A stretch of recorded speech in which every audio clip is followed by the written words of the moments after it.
Mas Mukison mau nyapa dulu Ibu. Majalah Gatra terbit pada tanggal 19 November 1994, hadir dari hasil kolaborasi pekerja pers yang telah malang melintang dalam dunia media lebih dari 2 dasawarsa. Setiap minggu, memberikan sajian berita berimbang, terpercaya, aktual, investigatif, dan analitis. Gatra Review. Majalah ini terbit bulanan untuk melepas dahaga publik akan ragam sajian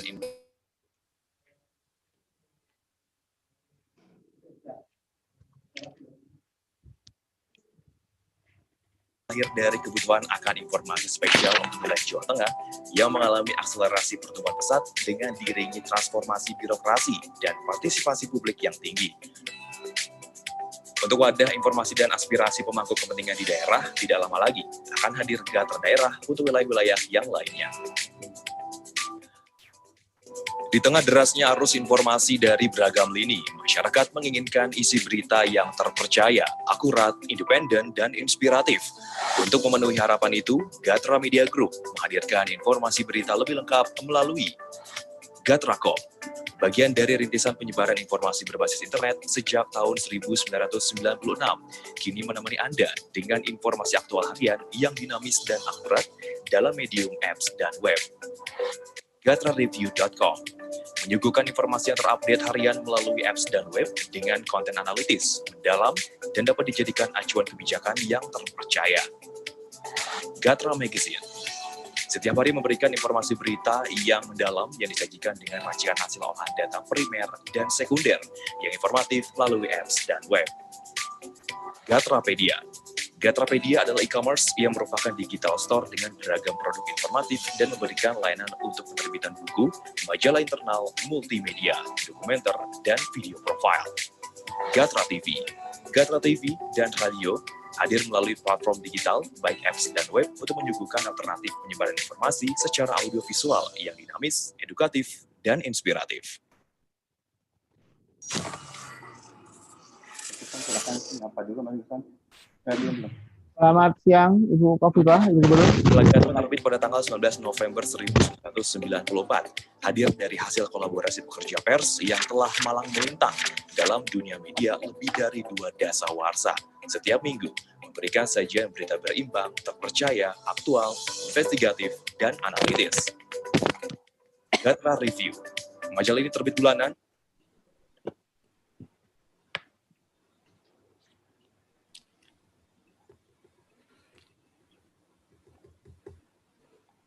Mas Mukison mau nyapa Ibu dulu. Baik, selamat siang Ibu Gubernur, Ibu Kofifah. Selamat siang, Assalamualaikum. Waalaikumsalam. Sehat Ibu? Alhamdulillah, Saya Muklisan Bu dari pemimpin redaksi Gatra. Terima kasih sudah bergabung memberikan nanti pencerahan terkait kebijakan-kebijakan di masa pandemi ini. Pak Sony juga ada. Selain Ibu Kofifah juga ada Pak Sony. Selamat siang Pak Sony. Selamat siang Pak Muhlisan, selamat siang Ibu Gubernur. Terima kasih. 3 menit lagi. 3 menit lagi kita mulai. Jadi mungkin nanti langsung saja, nanti acara saya pandu biar Mas Mukison, sama saya ada Pak Dr. Joni, koordinator kuratif. Juga ada PLT BPBD, Kalaksa BPBD. Pak Yanuar. Pak Yanuar sebagai apa Bu? PLT Kalaksa BPBD. Kalaksa. Kepala Pelaksanaan BPBD.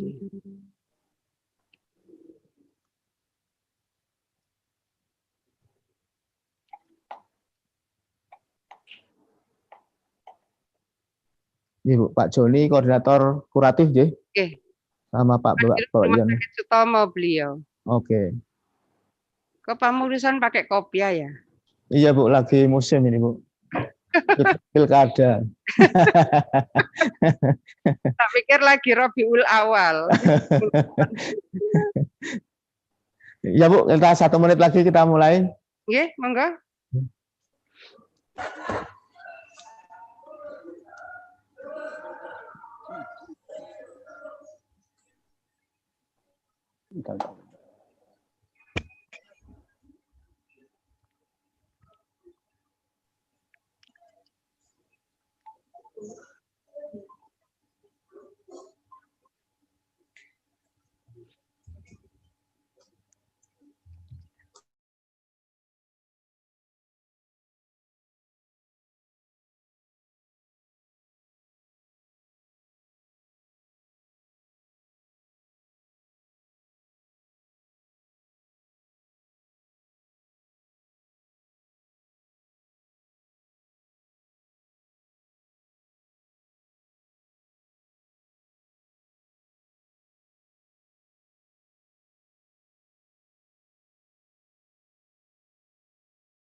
10 bulan dunia diserang dan dibelenggu oleh virus corona atau COVID-19.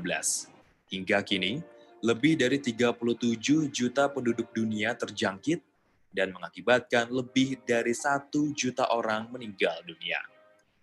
Di Indonesia, angkanya tidak kalah mengejutkan, dengan lebih dari 330.000 warga negara Indonesia terjangkit dan hampir 12.000 orang meninggal akibat ganasnya COVID-19.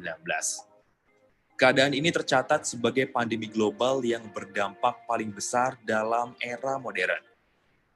Berbagai upaya telah dilakukan oleh berbagai negara, termasuk Indonesia, untuk mengurangi dampak dari wabah ini.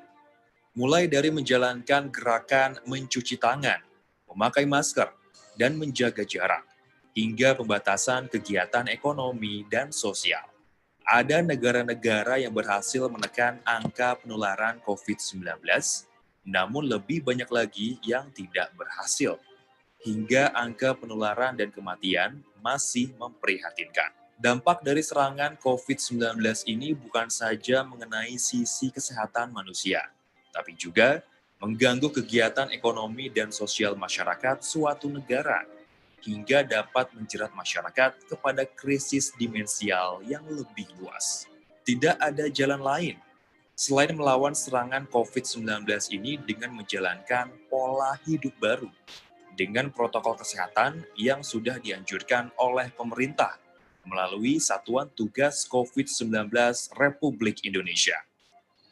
Dengan langkah ini, maka akan terbangun kepercayaan diri masyarakat, hilangnya rasa takut berlebihan terhadap pandemi, dan muncul keberanian untuk terus berkarya optimal sesuai dengan panggilan tugas serta bidang masing-masing.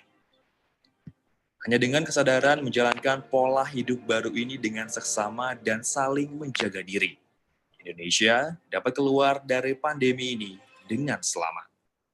Kepada seluruh komponen bangsa, terutama para relawan dan juga para pemuda yang telah berjuang selama lebih dari 7 bulan untuk membantu penanganan COVID di berbagai daerah, baik di tingkat pusat maupun di tingkat daerah sampai dengan tingkat RT RW.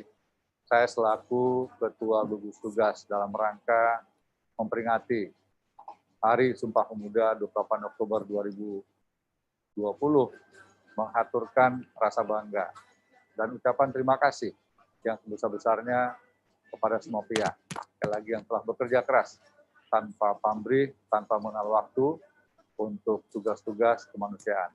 Semoga apa yang telah Anda kerjakan saat ini, kemarin dan yang akan datang akan membuat bangsa kita semakin kuat, semakin kokoh, dan semakin tangguh, karena bangsa kita adalah bangsa pejuang, dan bangsa kita mampu menunjukkan dan membuktikan kita bisa mengendalikan COVID dengan baik, sehingga kita terbebas dari masalah krisis ekonomi, dan juga kita bisa mengurangi risiko dari COVID ini. Demikian, terima kasih. Wassalamualaikum warahmatullahi wabarakatuh. Salam tangguh, salam kemanusiaan. Merdeka! Badan sehat bangsa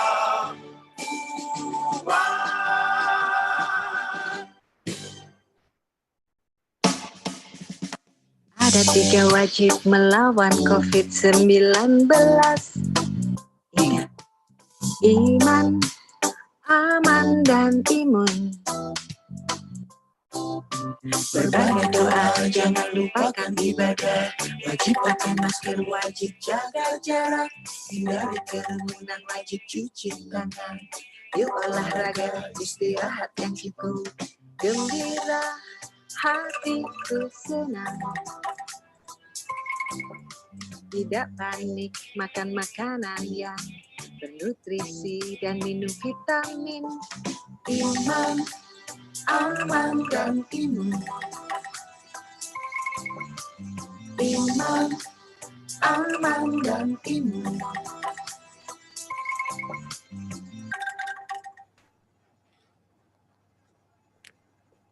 Pemirsa Gatra TV, jumpa lagi bersama saya Cecilia Karina di acara Gatra Bicara yang bekerja sama dengan Satgas COVID-19.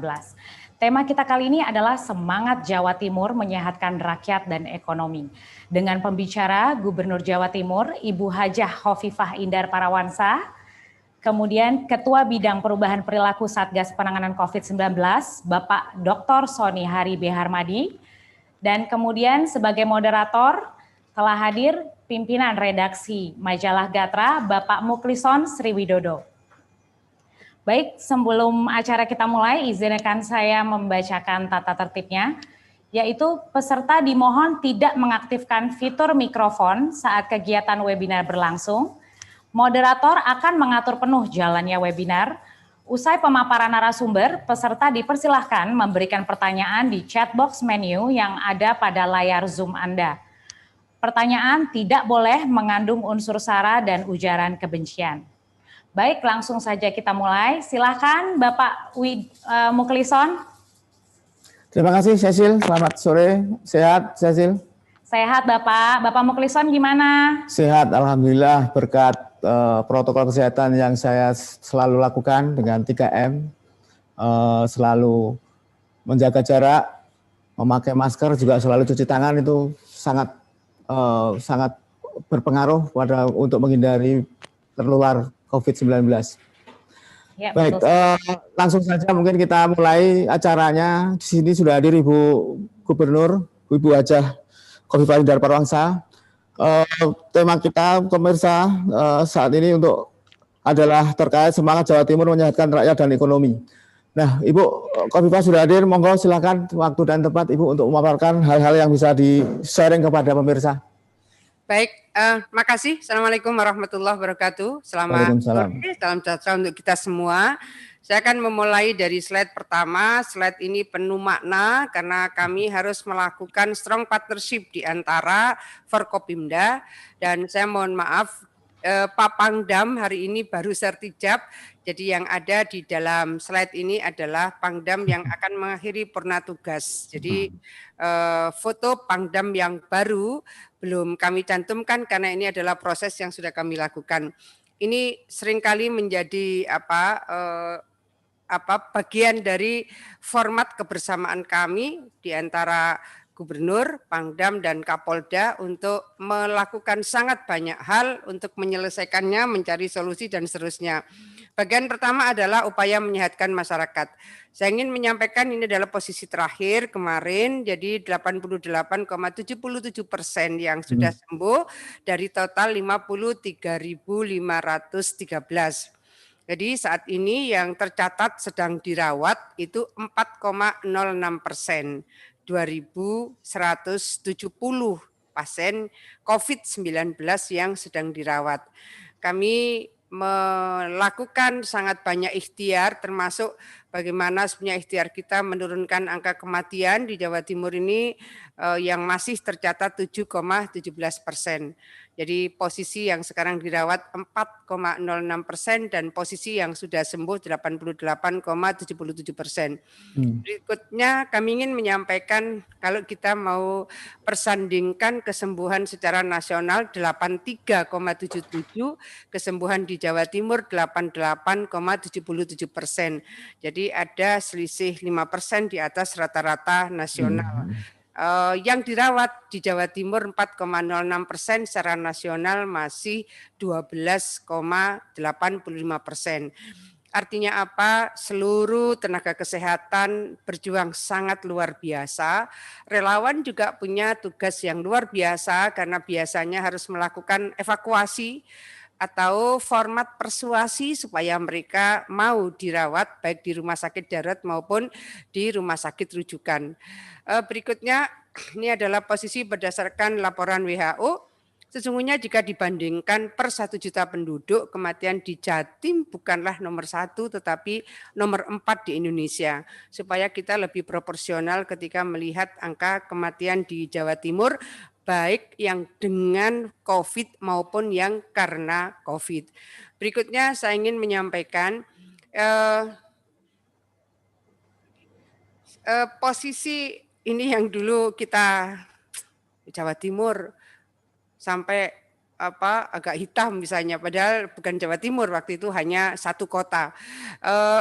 Soal zonasi, soal pewarnaan, saya rasa Pak Dr. Sony yang saya hormati dari BNPB sangat memahami bagaimana sesungguhnya proses zonasi ditentukan oleh gugus tugas atau oleh Satgas. Nanti mungkin Pak Sony akan menjelaskan bagaimana hal-hal yang terkait dengan pemetaan yang kami sesungguhnya mendapatkannya secara given. Ini di 1 Juli. Bayangkan yang dirawat waktu itu 56,38%, tinggi sekali. Yang sembuh baru 35,86%. Yang meninggal 7,76%. Kami harus bekerja ekstra keras, extraordinary dari semua level, semua stakeholders, dan alhamdulillah per 5 November hari ini 52,32% penurunan dari yang dirawat dan 52,91% dari yang terkonfirmasi sembuh mengalami peningkatan. Jadi peningkatan dari yang sembuh 52,91% dan penurunan dari yang dirawat 52,32%, penurunan kematian 0,59%. Nah, berikutnya adalah ini prediksi dari FKM UNER, mudah-mudahan pada akhir November kasus positif di Jawa Timur tinggal 1,41%.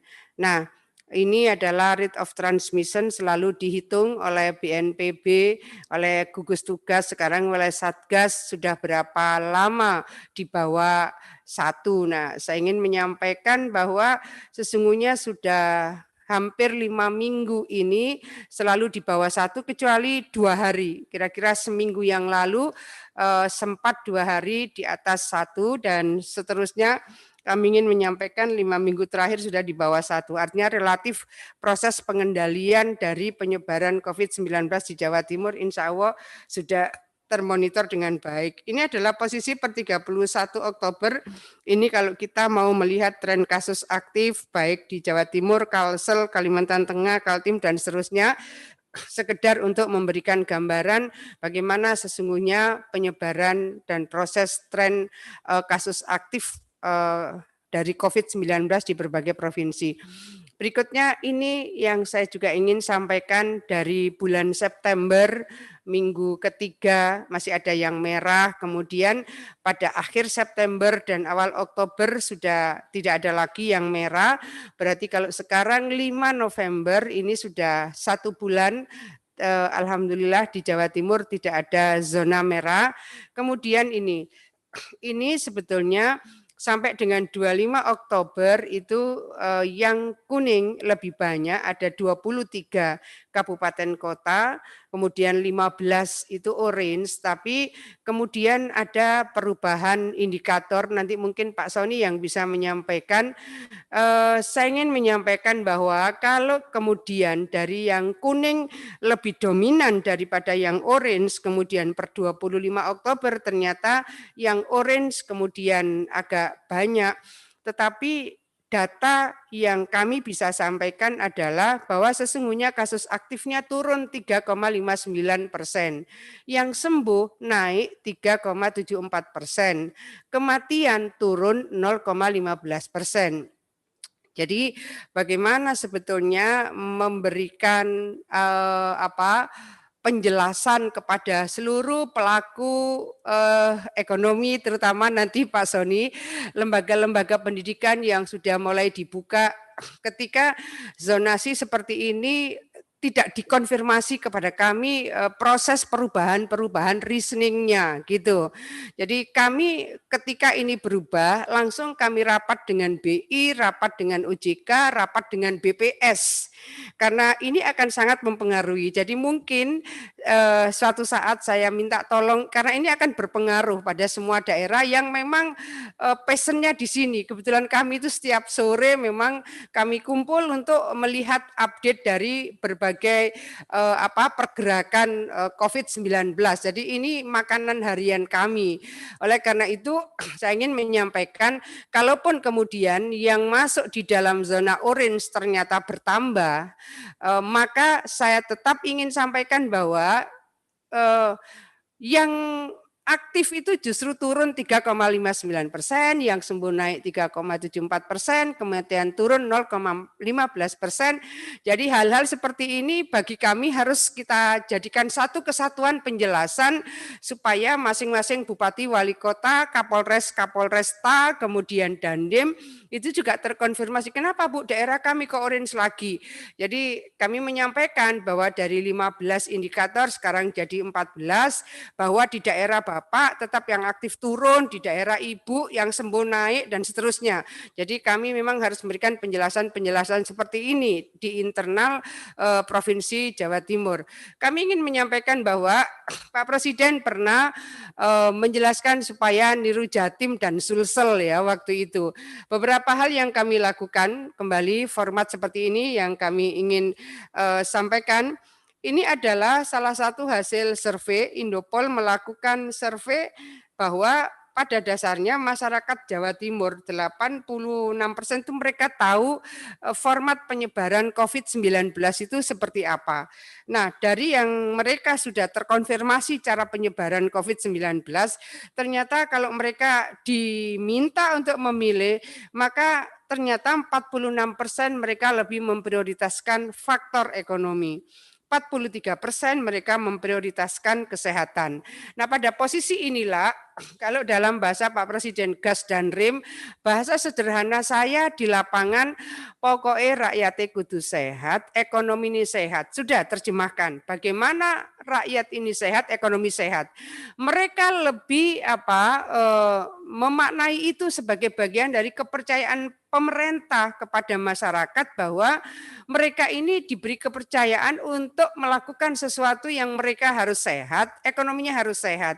Saya rasa hari ini update dari berbagai survei BPS dirilis siang tadi, tapi mungkin saya tidak bisa sampaikan detail di sini, tetapi bahwa dari surveinya BPS, masyarakat Jawa Timur punya semangat kerja yang luar biasa.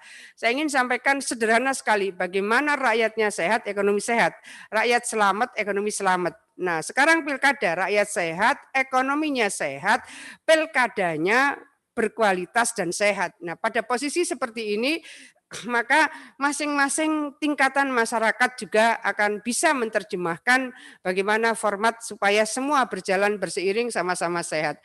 Ini kemudian comment center, ini adalah rumah dinas yang kebetulan saya belum pindah. Jadi pada bulan Maret yang lalu langsung ini dijadikan semacam pusdalop. Jadi TNI, Polri 24 jam mereka di situ sampai sekarang sebetulnya. Ini yang bisa dijadikan referensi updating data sekaligus koneksitas dengan jajaran Kodam dan Polda. Format-format seperti ini memang harus kami lakukan karena memang kita harus bergerak berseiring bersama dalam perspektif yang sama dengan data yang sama dan pemahaman yang sama. Berikutnya adalah patroli berskala besar. Ini yang kami lakukan, betapa bahwa masyarakat diajak untuk tidak berkerumun itu tidak mudah. Betapa masyarakat diminta untuk tinggal di rumah awal-awal bulan April yang lalu itu juga tidak mudah. Maka bersama Pak Kapolda, Pak Pangdam, waktu itu kita melakukan patroli berskala besar. Itu artinya bahwa di situ ada tim tenaga kesehatan yang membawa peralatan alkes, kita langsung rapid test di tempat kerumunan-kerumunan itu, kalau reaktif langsung dibawa ke rumah sakit. Format ini kita lakukan meskipun nampak kurang efektif waktu itu, tetapi tetap dilakukan terutama di Surabaya Raya, Surabaya, Gresik, dan Sidoarjo. Nanti setelah rapid test dengan patroli berskala besar, 3 hari sudah begitu lagi dan seterusnya. Tetapi kita tidak pernah berhenti untuk terus menyampaikan kepada masyarakat pesan-pesan mereka jangan berkerumun, ini masih zona merah, ini berisiko tinggi dan seterusnya. Kemudian bagaimana sesungguhnya pembatasan sosial berskala mikro. Jadi kalau ini dari NTU di Singapura memang merilis temuan bahwa sebetulnya kalau pembatasan sosial berskala mikro itu sebenarnya memiliki efektivitas untuk mencegah penularan lebih meluas COVID-19. Maka kemudian kita melakukan inisiasi penyiapan kampung tangguh. Komandannya di sini adalah Pak Kapolda, kemudian Pangdam, dan kami melakukan beberapa sinergitas. Kita sebut kampung karena tidak semua berbasis desa atau kelurahan, tapi bisa berbasis RW dan seterusnya sesuai dengan kesepakatan mereka di lini mana mereka memiliki relawan-relawan yang siap bergerak. Ada 2.605 kampung tangguh, yang kemudian ada pesantren tangguh. Kita tahu di Jawa Timur 6.000 lebih pesantren. Pola-pola seperti ini harus kita lakukan secara terus-menerus baik bersama-sama maupun sendiri-sendiri. Kadang kami bersama Pak Kapolda, Pak Pangdam, kadang juga saya sendiri bersama tim Pemprov karena memang harus sangat banyak yang kami sapa. Ini adalah pembatasan sosial berskala mikro, ini kita lakukan sesungguhnya di banyak titik. Kebetulan ini posisinya di pondok, tetapi juga ada yang berbasis sub kampung yang tadi saya sampaikan. Kira-kira 1 bulan lalu masih dilakukan pembatasan sosial berskala mikro di Sumeneb misalnya, karena tiba-tiba diketahui di salah satu dusun di desa di Sumeneb itu ternyata ada yang meninggal dan terkonfirmasi di situ ternyata ada klaster keluarga misalnya, maka langsung dilakukan pembatasan sosial berskala mikro. Berikutnya adalah ini babak yang menurut kami memiliki efektivitas dalam penurunan pengendalian COVID-19. Ini pada bulan Agustus yang lalu terbitlah Perda 2 2020, revisi dari Perda 1 2019.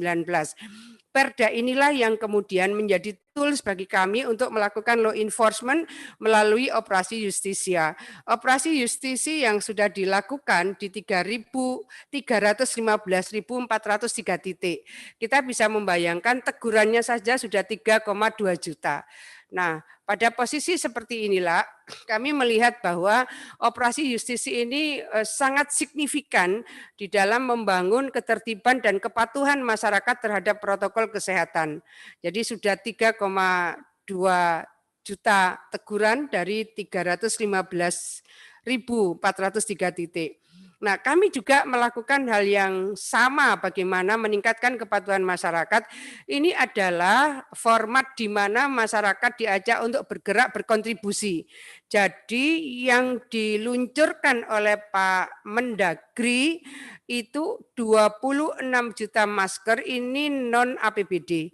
Jadi yang diminta adalah masyarakat bergotong royong bersama-sama untuk mensupport masker melalui pemerintah kabupaten kota dan provinsi, dan terkumpullah 26 juta masker yang itu diluncurkan oleh Pak Mendagri pada bulan Agustus yang lalu. Berikutnya adalah bagaimana kita berusaha untuk merubah perilaku masyarakat. Kita kerjasama dengan British Embassy dan kemudian kita mendapatkan training bagaimana penerapan ilmu behavioral science dari Inggris Raya. Format seperti inilah, misalnya 2 kata itu dianggap efektif, look right misalnya. Kemudian kita membreakdown antara lain dengan Gowes kami itu bersama instansi vertikal, jadi ada BI, ada OJK, ada BPN, ada Bulog, ada BPJS Ketenagakerjaan, ada Himbara, Mandiri, BNI BRI, ada Bank Jatim, dan seterusnya. Inilah nanti yang kita ingin menyampaikan bagaimana masyarakat sehat, ekonomi sehat, karena Gowes kami adalah Gowes pemulihan ekonomi, tetapi message pakai masker tetap kami jadikan satu kesatuan. Ini pun juga sudah mulai di training tim dari Humas Pemprov, juga dari Kodam dan Polda selama 4 hari dari tim kedutaan Inggris untuk bisa mengetahui, memahami dan memberikan message tentang perubahan perilaku ini. Berikutnya adalah kami ingin menyampaikan bahwa bersama saat kami gowes kita bisa melihat di t-shirt biru yang mereka pakai itu tulisannya adalah survivor. Mereka adalah para penyintas dan ini menjadi satu kesatuan pada saat kami gowes ke seluruh daerah. Sekarang saya rasa sudah sekitar 75% kami kelilingi bersama para penyintas atau para survivor. Para survivor ini biasanya mereka sudah membangun koneksitas dengan survivor setempat setelah mereka gowes atau sebelum mereka akan melakukan koordinasi setempat. Posisi ini menjadi penting bahwa survivor ini akan memberikan informasi kepada masyarakat kalau mereka sudah pernah mengalami, maka yang lain juga bisa lebih mudah diyakinkan. Sambil kemudian kami ke radio di mana kami berkeliling di situ, mereka juga bersama-sama kami memberikan cerita pengalamannya bahwa kalau sampai terkonfirmasi positif itu seperti ini dan kemudian jangan sampai ada stigma terhadap mereka yang terkonfirmasi positif. Ini pola-pola yang kami lakukan. Kemudian kembali ini kampanye Jatim bermasker dan pemulihan ekonomi ini terus kami lakukan biasanya tiap Sabtu atau Minggu atau Sabtu Minggu tergantung dari waktu yang dimiliki oleh para perwakilan instansi vertikal, tapi juga dengan para Forkopimda. Nah, ini data yang ingin saya share bahwa 1 dari 39 penduduk di Jawa Timur telah dites rapid test, kemudian 1 dari 81 warga di Jatim telah dites melalui swab test atau PCR test. Berikutnya ini adalah kepemilikan lab PCR di Jawa Timur. Kemudian ini laporan WHO untuk Indonesia bahwa positivity rate Jatim adalah salah satu yang terendah, yaitu 7%. Provinsi lain rata-rata masih di atas 10%, bahkan ada yang masih 30%. Ini kembali kami ingin menyampaikan ini adalah kerja keras semua pihak, termasuk adalah masyarakat yang patuh dengan protokol kesehatan dan beberapa pihak swasta yang juga sudah menyiapkan lab PCR dengan harga di bawah HET. Ini adalah implementasi protokol kesehatan, saya rasa semua di antara kita yang tergabung dalam webinar ini mengetahui bagaimana efektivitas dari berbagai format, misalnya kalau tanpa pencegahan, lalu kalau dengan cuci tangan pakai sabun, pakai masker, tapi kain, pakai masker, tapi masker bedah, dan kemudian bagaimana kalau berjarak minimal 1 meter, efektivitasnya seperti ini. Kemudian saya ingin menyampaikan bahwa Provinsi Jawa Timur termasuk yang memberikan laporan terbanyak dan merata dibandingkan provinsi yang lain, dan laju kasus cenderung flat dan menurun pasca operasi justisi yang masif. Kami ingin menyampaikan bahwa operasi justisi di Jawa Timur memang sangat masif dan itu menjadi bagian penting karena di beberapa daerah termasuk Pak Anies Baswedan, Gubernur DKI yang menyampaikan, saya ini sebenarnya mau pakai masker tapi saya ingin ditegur lebih dulu. Nah, ada masyarakat yang seperti itu dan di Jawa Timur juga akhirnya kemudian mereka suka lihat kalau ada operasi justisi kemudian mereka buru-buru ambil masker yang ada di saku atau ada di dompet atau ada di tas dan kemudian ada di antara mereka waduh ada operasi justisi, akhirnya mereka kemudian cari jalan lain, tapi artinya bahwa itu menjadikan pembelajaran bagi mereka bahwa ini adalah untuk kebaikan dan kesehatan mereka. Berikutnya adalah rumah sakit. Saya bisa menyampaikan nih Pak Mukhlison, Pak Sony bahwa awal itu cuma 44 rumah sakit dan sekarang sudah 127 rumah sakit rujukan. Sebetulnya di awal September ada lagi rumah sakit yang mengajukan sebagai rujukan, tetapi bor kami sudah cukup rendah, jadi kami tidak melanjutkan rumah sakit rujukan lain. Yang 127 kami anggap ini sudah sangat cukup, termasuk dalamnya adalah rumah sakit darurat lapangan. Ini adalah persentase SDM kesehatan rata-rata 86%. Ini rumah sakit darurat lapangan 0% yang meninggal. Ini posisi ini adalah posisi per kemarin di mana sudah 3.038 pasien yang dirawat di rumah sakit darurat lapangan, 2.964 yang sembuh. Berikutnya adalah ini yang ingin kami sampaikan bahwa ada hal-hal yang kami lakukan pada saat awal tidak banyak rumah sakit rujukan, tidak banyak PCR test yang bisa, lab PCR yang bisa kita siapkan. Rapid test pun juga relatif terbatas. Sementara banyak di antara masyarakat yang ingin mengetahui bagaimana cara mendeteksi kalau dia mulai demam atau mulai batuk, maka format seperti ini kita lakukan. Ada self check up, sempat dikunjungi 5 juta visitor. Ada forum for COVID-19, ada 400.000 visitor. Ada 1.600 relawan nakes untuk memberikan format respon dari tanya jawab real time. Kami memiliki radar COVID yang sudah dikunjungi 9 juta dan kemudian radar bansos 660.000 dan seterusnya. Yang menarik menurut saya adalah yang nomor 5. Pada saat awal-awal di mana anak-anak bisa boring di rumah dan mereka ingin memberikan bantuan, mungkin dia sekarang di kota mana, lalu dia ingin memberikan bantuan pada rumah sakit atau puskesmas di tempat tinggalnya misalnya.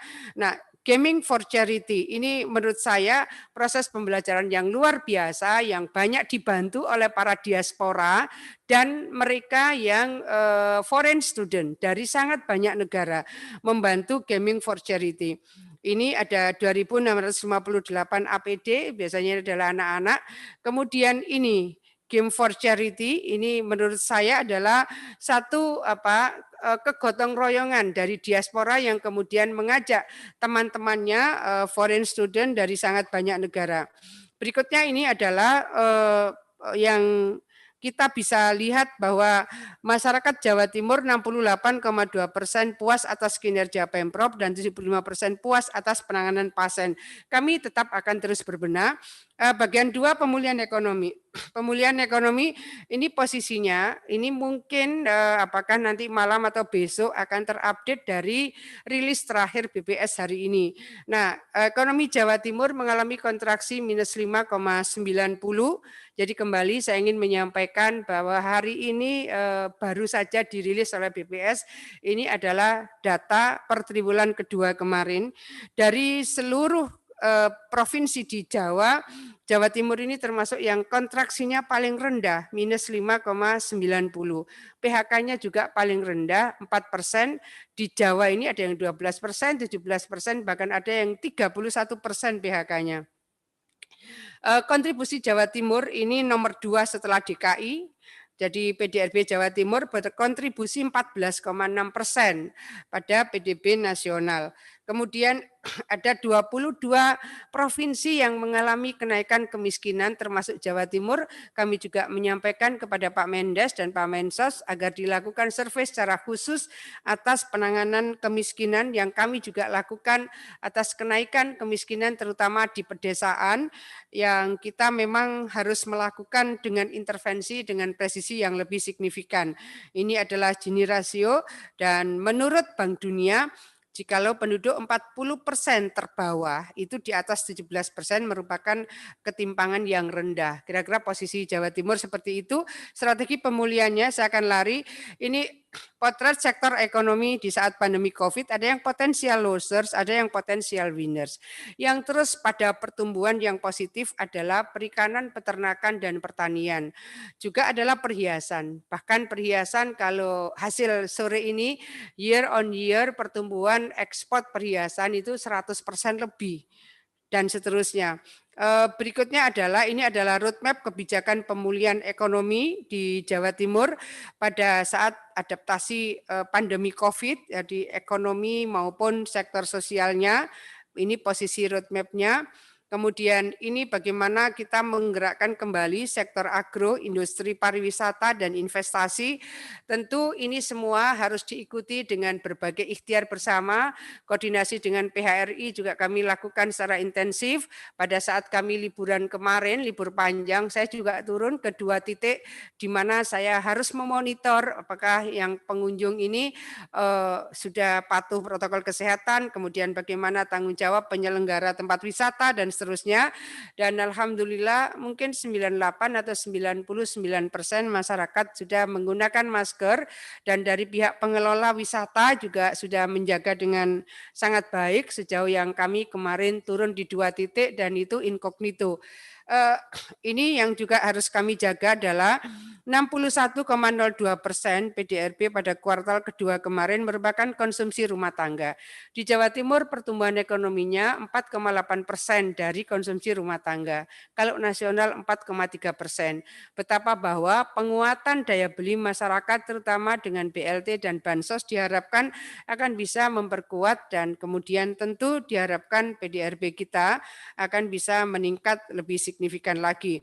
Ini adalah PKH, kemudian ini adalah PKH Plus untuk lansia. Maaf, kalau PKH ini dari Kementerian Sosial, kalau PKH Plus ini dari Pemprov, kemudian BPNT ini dari Kementerian Sosial, tapi suplemen BPNT ini dari Pemprov, kemudian ini bantuan langsung tunai dari Kemensos, dana desa juga dari Kemendes.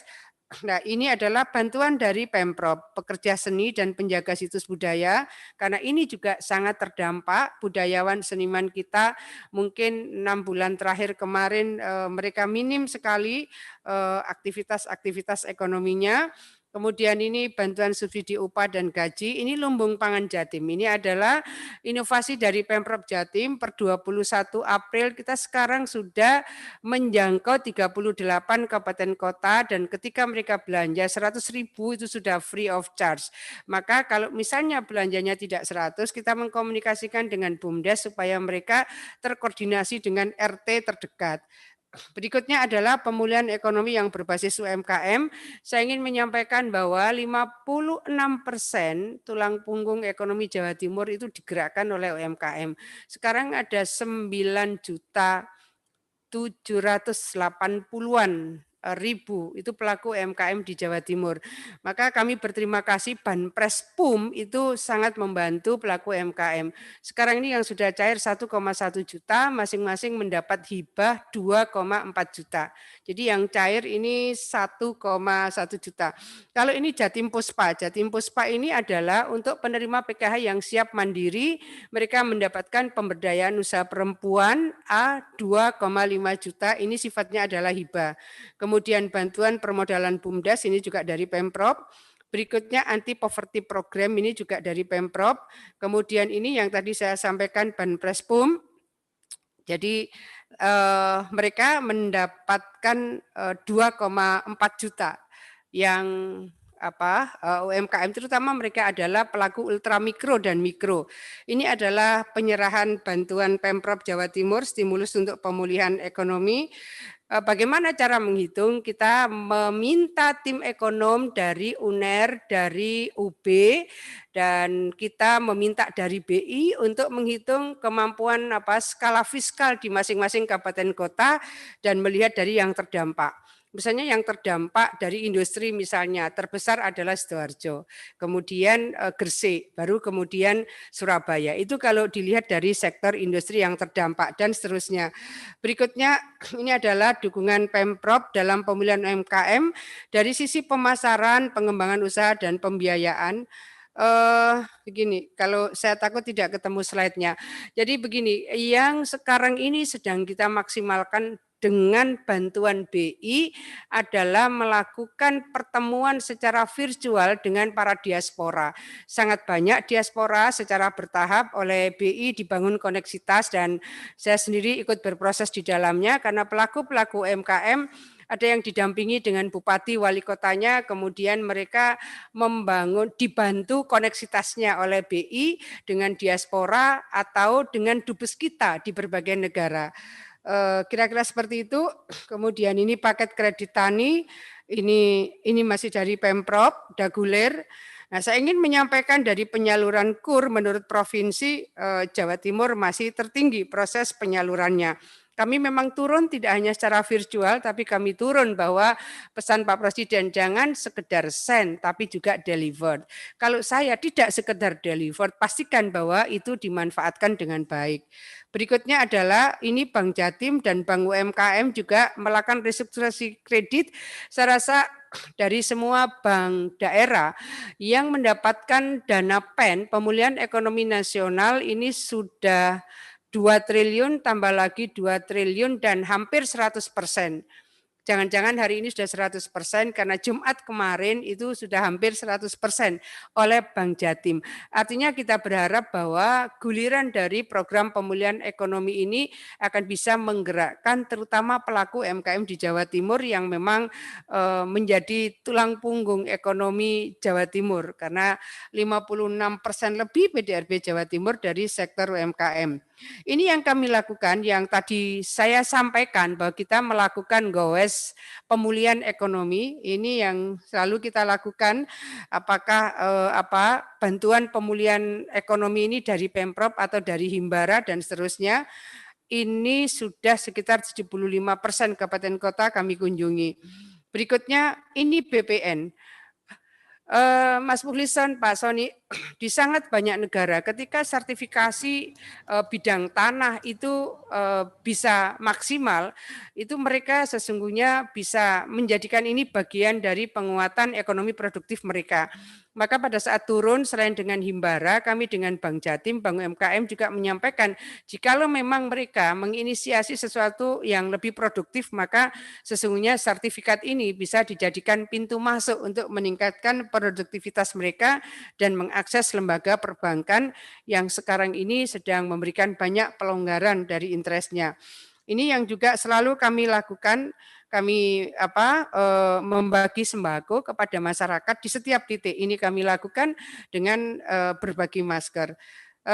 Ini yang tadi saya sampaikan bahwa membangun koneksitas, maaf tulisannya kurang K, membangun koneksitas UMKM dengan diaspora dari berbagai negara. Ini sering sekali kami melakukan. Kadang kami dapat 2 negara, ya sudah kita lakukan. Kita dapat 3 negara, kita lakukan.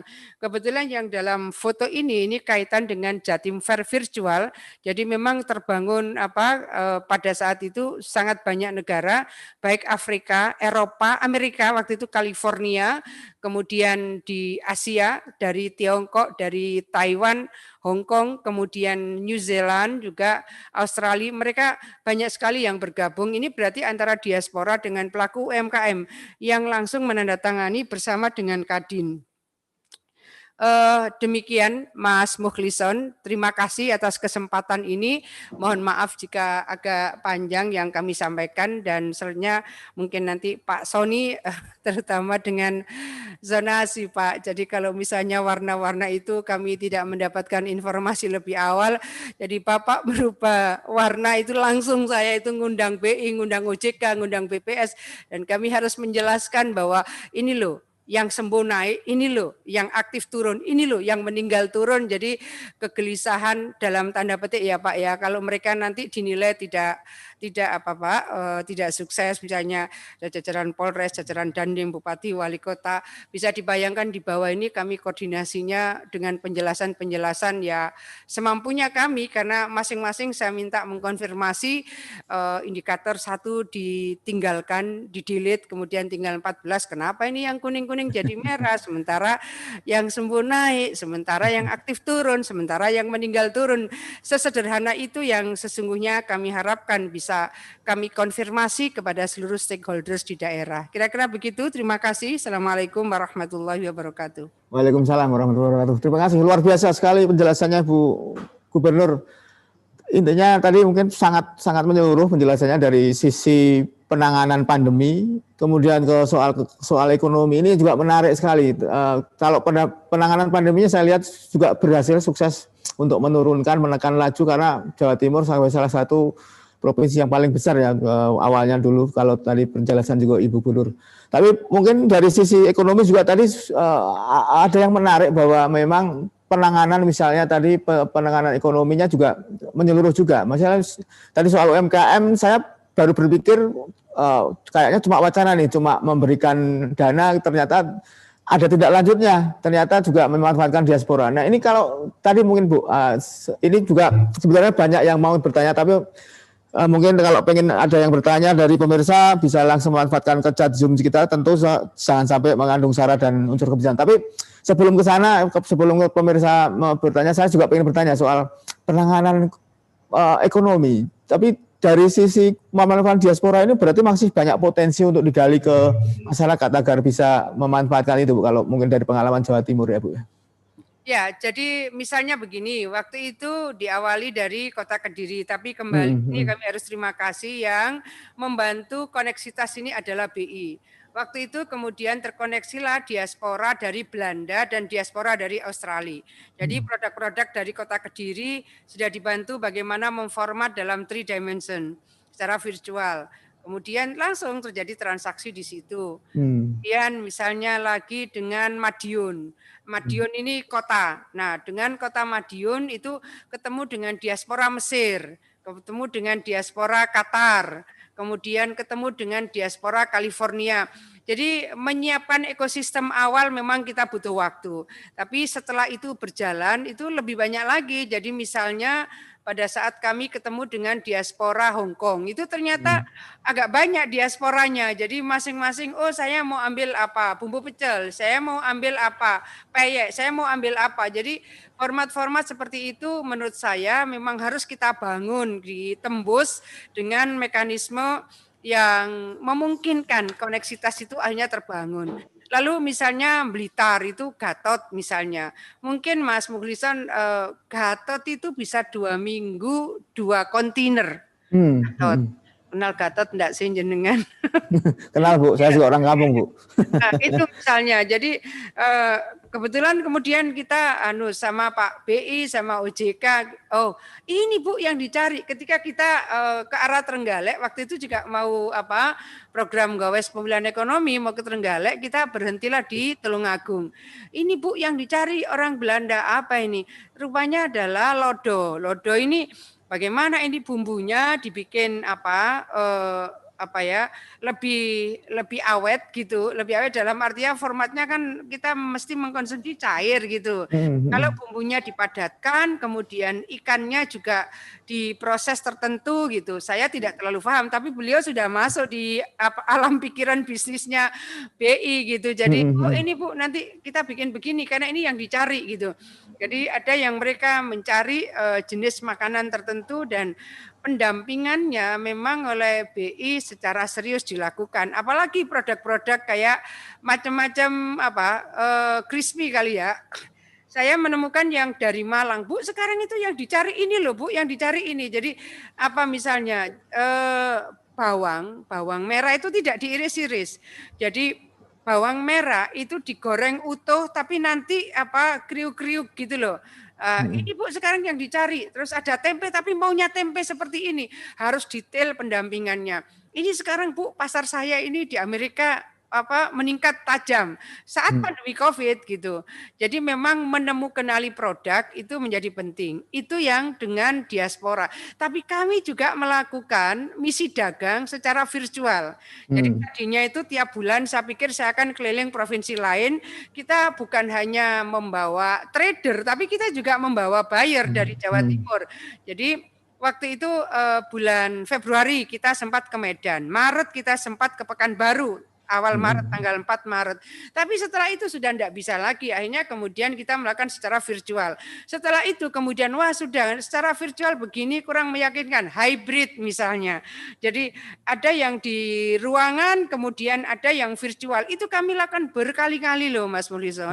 Jadi, tapi ya tetap dengan pendampingan seluruh stakeholders dan mereka yang memang punya niat bahwa mereka mau melakukan berbagai inovasi dan meningkatkan produk-produk mereka dan seterusnya. Jadi kami sebenarnya tidak berhenti melakukan upaya untuk fasilitasi ya, membangun koneksitas pelaku UMKM di Jawa Timur.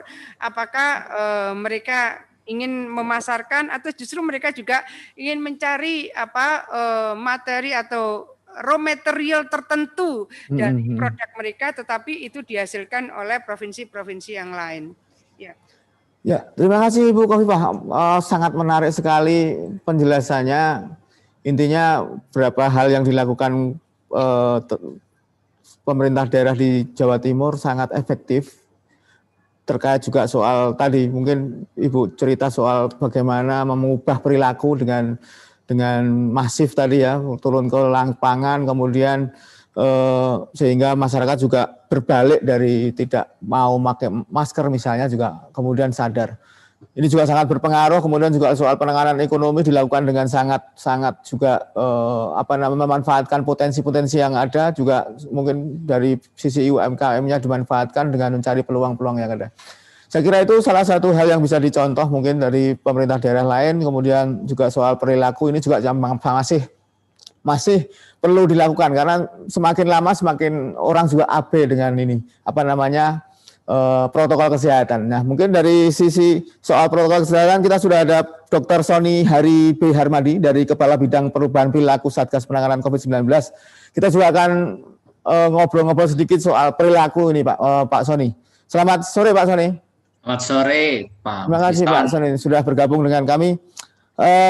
Jadi mungkin silakan kalau mau cerita sedikit soal perubahan perilaku masyarakat, apa memang sudah sadar atau bagaimana nih Pak? Dan terkait dengan soal penanganan itu kan juga harusnya masyarakat juga seharusnya sadar secara otomatis atau bagaimana nih dari Satgas sendiri melihatnya? Baik, terima kasih Mas Mukhlison. Yang terhormat Ibu Gubernur, Bu Khofifah, Pak Mukhlison, teman-teman sekalian, terima kasih. Assalamualaikum warahmatullahi wabarakatuh. Selamat sore dan salam sejahtera untuk kita semua. Jadi nanti saya akan menyampaikan sedikit paparan, tapi juga menanggapi Bu Gubernur sedikit nih tadi terkait dengan indikator. Memang yang menyusun indikator untuk penentuan zonasi adalah tim pakar. Sebelumnya ada 15 lalu menjadi 14. Sebetulnya yang digunakan tetap 14 indikator. Sebelumnya juga 14 indikator yang kami tahu ya. Lalu kemudian yang dirubah adalah beberapa pembobotan karena jumlah kasus terkonfirmasi kalau diberi bobot yang besar akhirnya bisa menimbulkan kekhawatiran bahwa daerah berpikir nanti gitu ya, kalau testingnya masif maka jumlah kasus positif yang ditemukan akan semakin banyak, sehingga kalau demikian bisa jadi kalau ada yang kurang pas maka mereka menurunkan jumlah testing. Kalau jumlah testing diturunkan kan pasti jumlah kasus terkonfirmasinya juga akan turun. Sehingga bobotnya yang dirubah. Kita mengedepankan kesembuhan juga di sini dan kesembuhan bobotnya ditambah. Seperti itu. Nah, tapi nanti detailnya akan kami sampaikan ke tim pakar. Seingat kami tim pakar sudah menjelaskan ke teman-teman di daerah. Baik. Jadi mohon izin paparan ya. Silakan Pak. Jadi begini, kita 7 bulan, 8 bulan nih sekarang berada dalam pandemi COVID-19. Saya sendiri baru bergabung di Satgas kira-kira 1,5 bulan, hampir 2 bulan lamanya. Lalu kemudian ada perbedaan strategi dari gugus tugas menjadi satuan tugas ya. Kalau dulu 6 bulan di awal kita pandemi dari bulan Maret sampai akhir Agustus, gugus tugas menggunakan istilah ya, kita fokus pada darurat kesehatan masyarakat. Jadi pada saat itu kita mencoba mendorong percepatan perluasan kapasitas pelayanan kesehatan, kemudian juga kita mendorong pembangunan rumah sakit darurat dan seterusnya. Jadi fokusnya pada darurat kesehatan masyarakat. Tetapi dengan beralih dari gugus tugas menjadi satuan tugas, kita fokusnya pada ketahanan kesehatan masyarakat. Sehingga ada perbedaan strategi. Kalau dulu menempatkan penanganan kesehatan di depan, sekarang kita menempatkan perubahan perilaku di depan. Jadi intinya kita mencoba melakukan upaya untuk mencegah penularan di hulu. Kita mengatasi masalah COVID-19 di hulu dengan memutus rantai penyebaran COVID-19. Oleh karenanya, kepatuhan terhadap protokol kesehatan menjadi perubahan perilaku yang seharusnya kita lakukan. Oleh karenanya, selama 2 bulan terakhir, 1,5 bulan terakhir, kita mulai masif untuk mendorong percepatan perubahan perilaku masyarakat. Kita sering mengenal dengan istilah 3M, memakai masker, menjaga jarak, dan menghindari kerumunan, serta mencuci tangan pakai sabun. Dalam jangka pendek, kalau kita berhasil ya, walaupun perubahan perilaku bukan hal yang mudah, tapi dalam jangka pendek kita akan mampu mengurangi dan bahkan memutus rantai penularan sehingga kita bisa mengakhiri pandemi ini. Tapi dalam jangka panjang kita berharap perilaku ini akan menjadi sebuah kebiasaan dan masyarakat akhirnya bisa punya perilaku hidup bersih dan sehat, menghindarkan mereka dari berbagai jenis penyakit infeksi. Sehingga upaya-upaya untuk mendorong perubahan perilaku ini dilakukan. Kami mengapresiasi pada Jawa Timur karena tadi juga Ibu Gubernur sudah menyampaikan kasus aktifnya jauh lebih rendah daripada rata-rata nasional, berarti tingkat kesembuhannya sangat tinggi. Dan kalau tingkat kesembuhannya sangat tinggi, berarti itu sangat baik di dalam indikator zonasi. Karena penentuan zona salah satu yang bobotnya tinggi adalah tingkat kesembuhan. Lalu kemudian juga kalau kita perhatikan kasus tertinggi memang ada di kota Surabaya. Nah, kita langsung saja fokus karena Bu Gubernur sudah menjelaskan dengan sangat baik.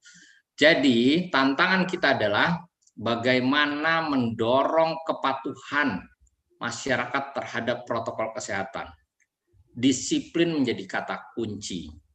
Karena faktanya data dari BPS menunjukkan ada 17% responden BPS dari 90.000 lebih yang yakin dan sangat yakin dirinya tidak akan tertular COVID-19. Nah, 17% ini bukan jumlah yang sedikit. Kalau misalkan yang 17% ini lalu kemudian mengabaikan protokol kesehatan karena yakin tidak akan tertular, padahal mereka adalah orang-orang tanpa gejala, maka yang 17% bisa menulari yang 83% lainnya, padahal 83% lainnya adalah orang-orang yang patuh. Nah, maka kita perlu mendorong perubahan perilaku di masyarakat. Perubahan perilaku sendiri bukan hal yang mudah.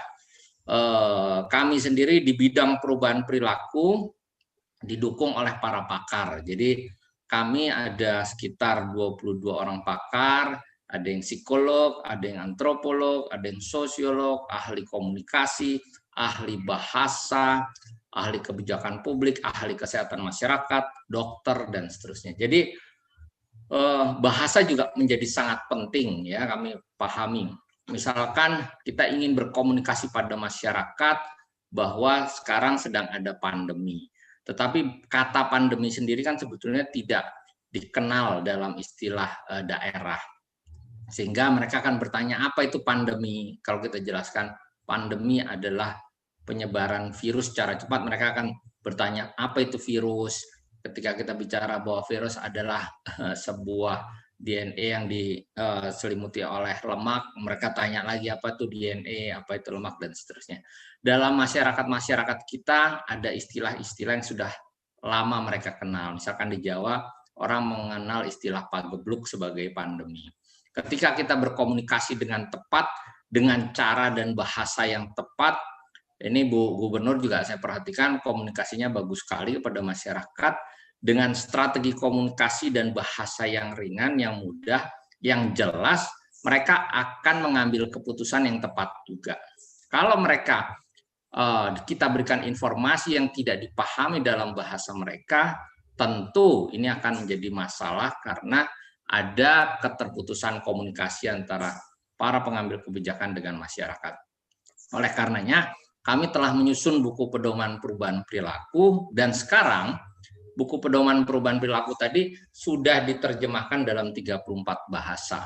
Rencananya akhir minggu ini atau awal minggu depan akan di-launching juga.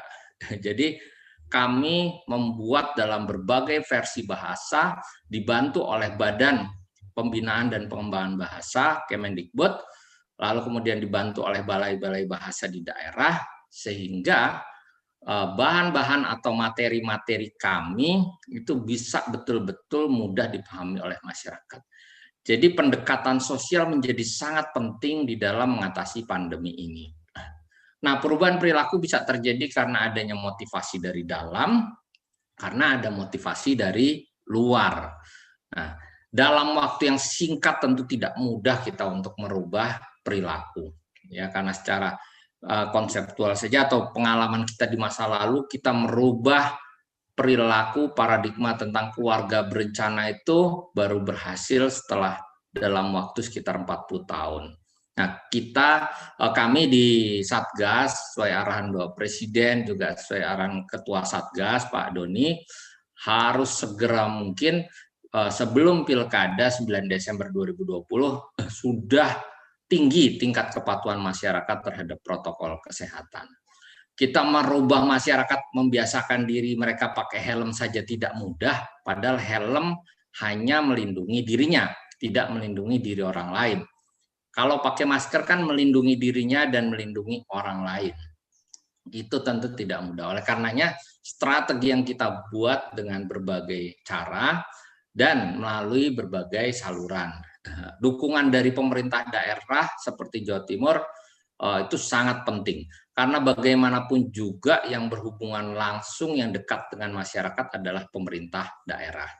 Nah, di bidang perubahan perilaku ada 3 sub bidang. Yang pertama adalah sub bidang edukasi. Edukasi ini kita masuk ya dipimpin oleh Dr. Haris Iskandar selaku ketua sub bidangnya. Beliau dulu Dirjen PAUD. Jadi kita masuk ke seluruh peserta didik, ke seluruh satuan pendidikan. Jadi kami masuk ke seluruh satuan pendidikan sebelum kegiatan belajar mengajar, dipastikan bahwa guru dari mulai PAUD sampai perguruan tinggi mereka mengajarkan tentang bahaya COVID-19 dan bagaimana cara mencegahnya melalui 3M. Jadi mohon dukungan juga dari Bu Gubernur dan jajaran memastikan bahwa Dinas Pendidikan bisa melihat para sekolah dalam kegiatan belajar online seperti ini, guru diminta untuk memberikan edukasi kepada peserta didiknya. Lalu kemudian yang kedua, melalui sub bidang sosialisasi yang dipimpin oleh Deputi di BKKBN, kami masuk ke keluarga-keluarga melalui para petugas lapangan. Jadi kalau tadi melalui satuan pendidikan, ini melalui petugas lapangan. Jadi penyuluh KB, ya, pendamping desa, kemudian pendamping PKH dan seterusnya, mereka diminta untuk bergerak, ya, lalu kemudian memberikan edukasi door to door kepada keluarga, ibu dan remaja. Lalu ada sub bidang mitigasi yang dipimpin oleh Brigjen Irwan Amrun. Nah, ini tugasnya adalah masuk ke kelompok-kelompok masyarakat dengan tingkat kepatuhan yang rendah. Ya, jadi ini memang di kelompok-kelompok yang sulit. Target kita dalam jangka pendek kepatuhan orang terhadap 3M, memakai masker, menjaga jarak dan menghindari kerumunan serta mencuci tangan pakai sabun itu naik. Nah, ini menjadi sangat penting. Lalu kemudian karena kita tidak ingin terjadi klaster keluarga dan kita juga ingin menggunakan sebuah tagline yang mudah diingat, maka kami meluncurkan tagline ingat pesan ibu.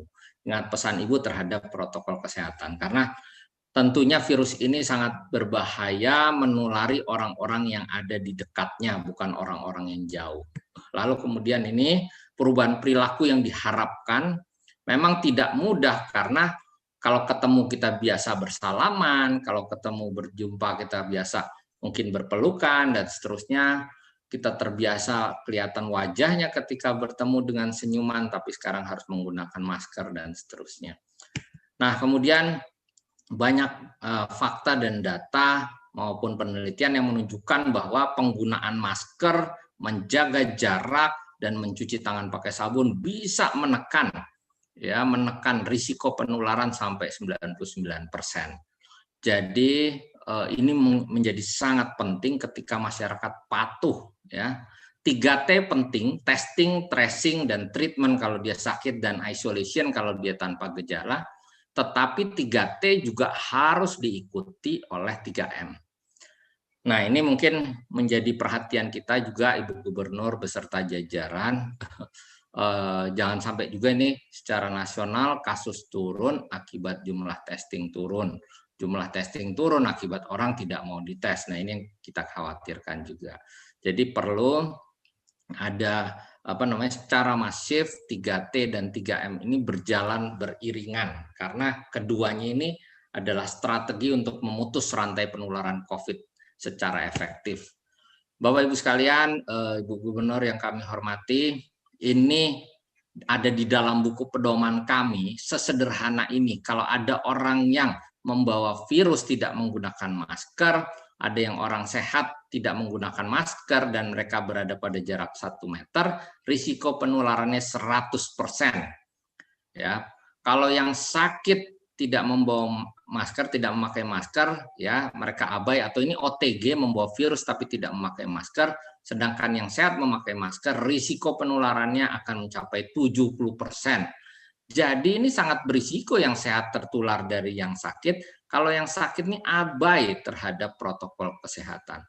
Walaupun hasil survei BPS menunjukkan 91% responden sudah memakai masker, tetapi kalau 9%-nya abai dan 9% itu adalah orang tanpa gejala, maka dari 10 orang yang dia temui, 7 orang akan tertular. Ini yang sangat bahaya.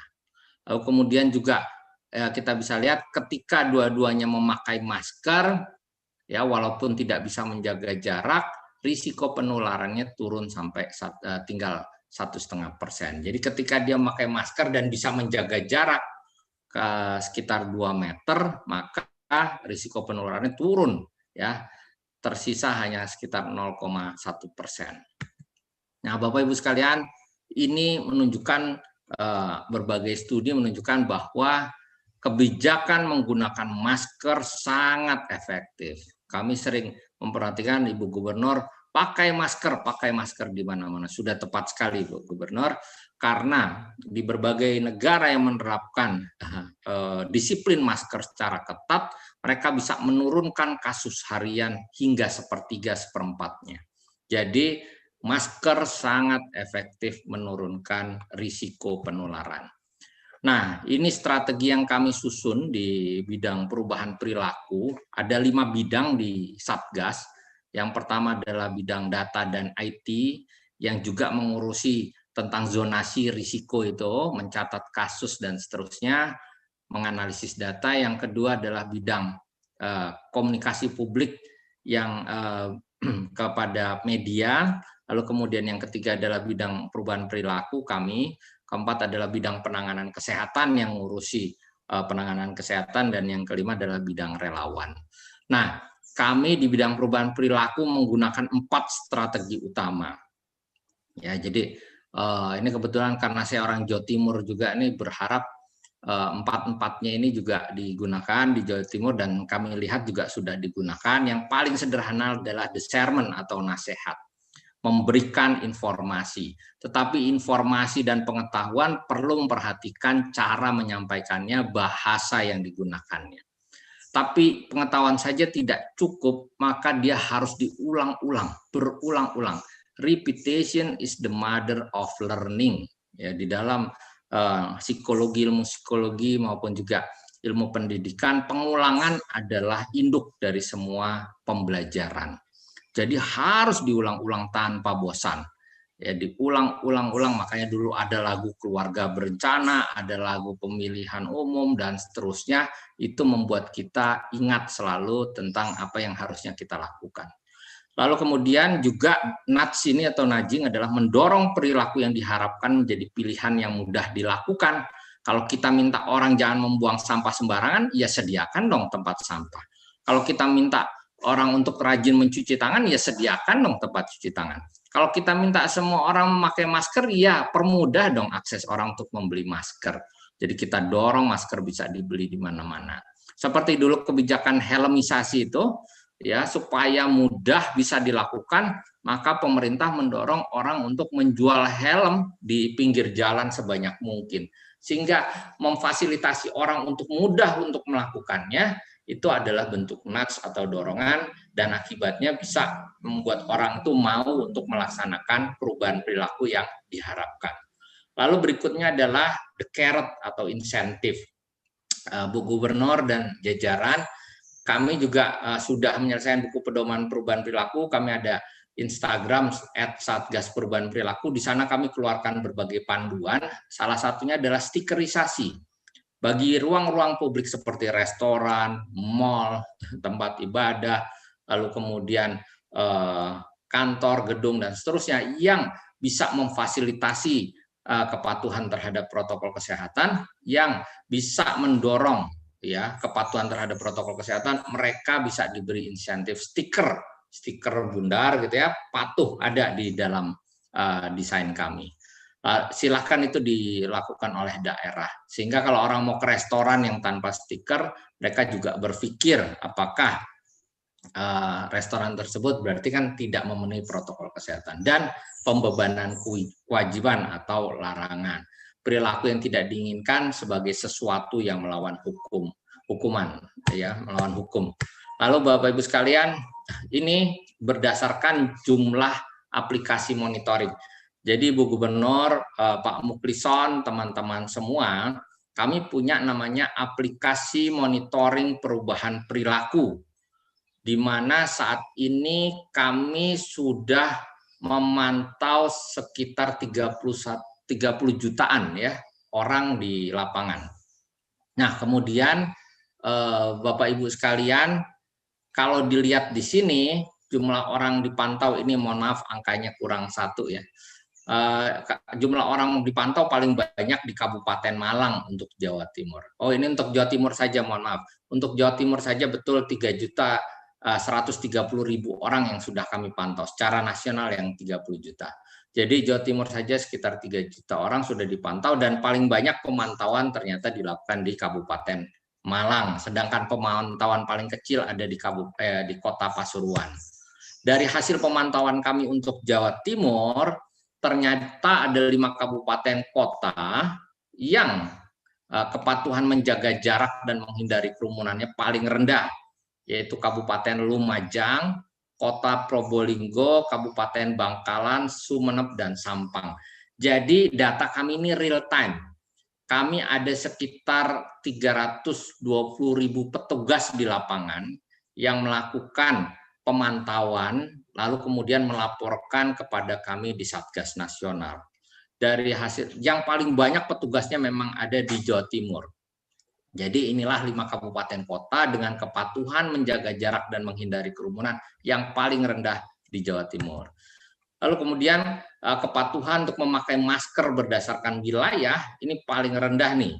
Kabupaten Lumajang, Kota Probolinggo, Bangkalan, Pamekasan, dan Sumeneb. Dan cenderung sama ya, jadi persis sama dengan kepatuhan untuk menjaga jarak. 5 kabupaten kota ini memang paling rendah dan secara konsisten selalu paling rendah. Mungkin ini bisa menjadi perhatian. Tadi Ibu Gubernur sudah menyampaikan bahwa operasi justisi, pengawasan di lapangan terus dilakukan. Nah, jadi kami juga melibatkan Satpol PP, sehingga arahan Bu Gubernur kepada teman-teman Satpol PP juga bisa sangat efektif, teman-teman TNI Polri juga sangat efektif. Kami juga mengerahkan mahasiswa ke lapangan, Bu. Pak Rektor Universitas Negeri Surabaya kemarin sudah menelpon kami dan menyampaikan bahwa akan mengerahkan sekitar 6.000 mahasiswanya untuk melakukan edukasi kepada masyarakat di lapangan.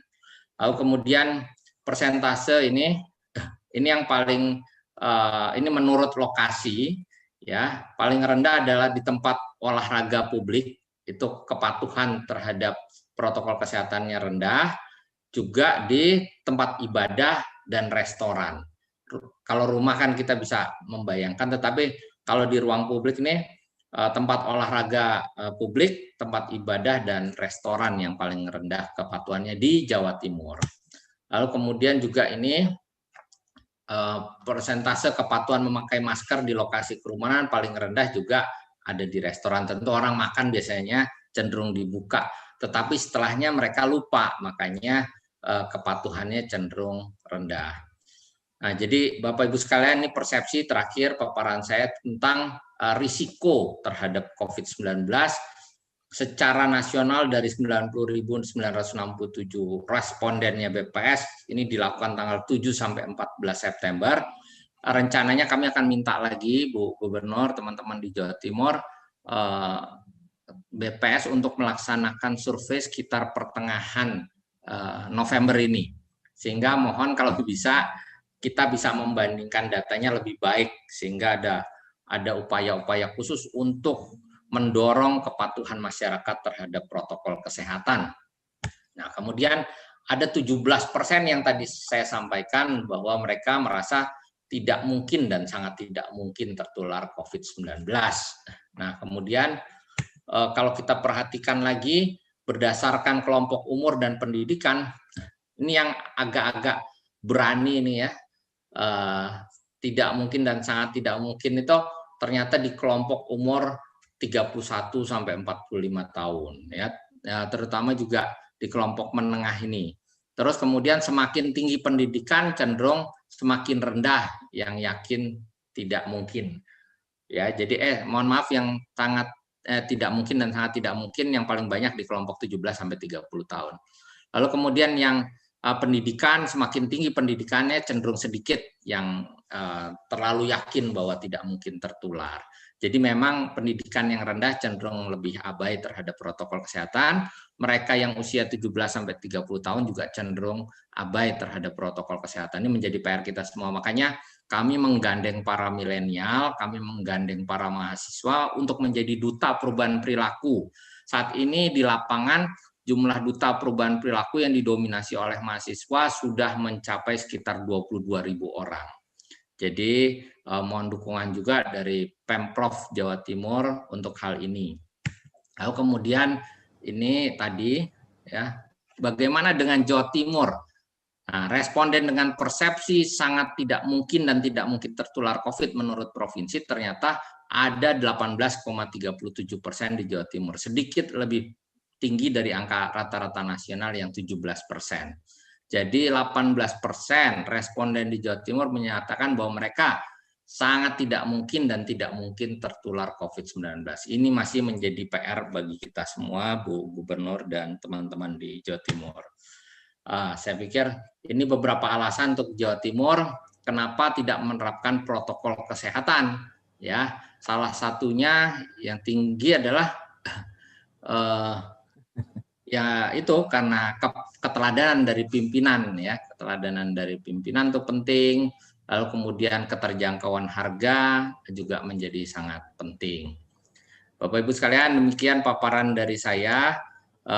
Pak Doni selaku Ketua Satgas Penanganan COVID-19 selalu menekankan, kenali dirimu, kenali musuhmu, kenali medan perangmu, 1000 kali kau berperang, 1000 kali kau menang. Maka kita harus memahami siapa COVID-19, kita harus memahami bagaimana mencegahnya, lalu kemudian kita harus memahami kita sedang berada di zona apa. Kalau kita paham dan kita bisa antisipasi itu semua, 1000 kali kita berperang, 1000 kali kita akan menang. Makasih. Assalamualaikum warahmatullahi wabarakatuh. Selamat sore semuanya. Selamat sore. Terima kasih Pak Sony. Menarik sekali paparannya juga. Tadi ada beberapa hal yang memang bisa dimanfaatkan dari data-data yang dipaparkan tadi. Misalnya tempat-tempat yang mungkin jadi yang paling abai itu, atau mungkin warga yang paling abai umurnya berapa, kemudian prosesnya berapa, itu juga salah satu hal yang bisa dimanfaatkan saya kira. Tapi mungkin selain itu ada banyak pertanyaan dari teman-teman di pemirsa di Gatra TV, bisa langsung menayangkan ke chatroom kita di Zoom. Mungkin sebelum ke sana kita juga pengen bertanya dulu Pak, mungkin tadi saya pengen tahu mungkin berapa tempat tadi ya, mungkin apakah masih perlu misalnya operasi justisi dan sebagainya, karena tadi paparan Pak Sony tadi mengingatkan bahwa ini salah satu yang harus selalu dilakukan berulang-ulang agar juga masyarakat paham. Tapi apakah operasi justisi ini yang memang harus selalu masif, kayak mungkin Ibu Gubernur juga melakukan itu, tapi mungkin semakin lama ini juga semakin kendor gitu ya, apakah itu tetap harus dilakukan atau tidak? Terima kasih, silakan Pak. Ya, operasi justisi bisa dilakukan secara rutin, tetapi yang kita harapkan begini, perubahan perilaku ini yang jadi tantangan harus selesai dalam waktu singkat. Ya. Padahal kita tahu kebiasaan memakai helm saja yang sudah digaungkan, kebiasaan mencuci tangan itu kan sampai ada hari cuci tangan sedunia tuh. Artinya kita masyarakat semua diingatkan pentingnya cuci tangan. Itu pun saja belum biasa. Kita cuci tangan tuh cenderung setelah makan, ya, bukan sebelum makan dan seterusnya. Nah, ini kita punya target waktu untuk perubahan perilaku. Oleh karenanya harus ada kombinasi antara nasihat menyebarkan pengetahuan yang benar dengan mengulang-ulang, lalu kemudian harus berimbang dengan penegakannya, pemberian insentif bagi yang melaksanakan dan pemberian hukuman bagi yang tidak melaksanakan. Hukuman itu kan macam-macam, dari yang paling ringan tuh dibuat repot. Jadi misalkan di jalan temukan tidak menggunakan masker, ditahan saja KTP-nya seminggu gitu kan, pasti repot dia nggak bisa ngurus macam-macam dan dia harus kembali ke situ lagi kan. Jadi hukuman itu bisa dengan cara yang mendidik. Lalu kemudian operasi justisi tetap penting menurut kami, karena seperti yang dilakukan juga oleh teman-teman di Jawa Timur dan banyak kota, karena sebetulnya di operasi justisi itu kita juga mengingatkan kembali, ya, mengingatkan kembali. Kemarin kami sudah dengan MUI, kemudian dengan Dewan Masjid Indonesia, dengan para pemuka tokoh gereja dan seterusnya, kami minta di dalam setiap khotbah dakwah mereka diulang-ulang terus gitu. Jadi pengulangan itu menjadi sangat penting sehingga masyarakat tahu apa yang harus dilakukan. Dan pesannya jangan terlalu banyak, makanya kita ini kadang-kadang kalau terlalu banyak pesan, masyarakat juga bingung. Sehingga belajar dari pengalaman, mengulang-ulang hal yang sederhana itu penting dan mereka akan melakukan. Jadi ada beberapa tadi seperti memfasilitasi kemudahan orang agar bisa memenuhi protokol kesehatan itu penting. Membuat garis-garis di jalan, membuat garis-garis di kantor. Sekarang semua lift kan sudah dikasih kotak. Itu kan memudahkan orang sehingga mereka bisa mengukur. Mereka tahu jarak semeter atau 2 meter itu kadang-kadang 10 cm aja udah perasaan udah semeter. Jadi kadang-kadang orang karena nggak bisa mengukur itu juga penting untuk kita berikan tanda-tanda tadi. Kira-kira gitu Pak Muktisar. Terima kasih Dr. Sony. Mungkin Ibu Khofifah masih mengikuti kita juga. Saya juga tertarik tadi Bu, mungkin temuan dari Satgas itu soal bahwa ternyata di Jawa Timur karena kurang contoh itu Bu, salah satunya.